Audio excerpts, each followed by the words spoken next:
রাষ্ট্র, তাকে আবার স্বাধীন অমানবিক কাণ্ড যজ্ঞ চালাচ্ছে সারা পৃথিবীর মানুষ, যারা বিশ্ব ময়ূর হিসেবে চিহ্নিত এবং তাদের সবাই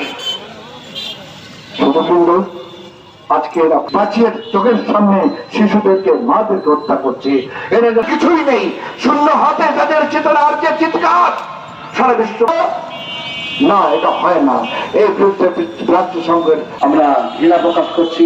আমরা মজলুমদের সাথে সংগঠন প্রফেসর কার্তিক চন্দ্র রায় এবার আপনাদের সামনে বক্তব্য রাখবে। করেছে ইসরায়েলি বাহিনী, হাজার হাজার হাজার নারী পুরুষ সেনাদেরকে হত্যা করছে, অফিসারদেরকে হত্যা করছে।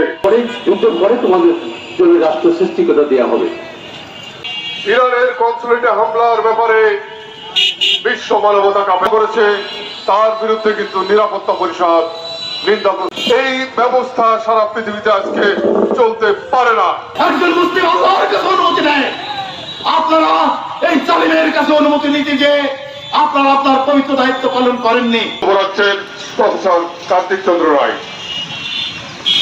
সবাই আন্তরিক শুভেচ্ছা জানিয়ে দুটো কথা বলতে চাচ্ছি আর কি।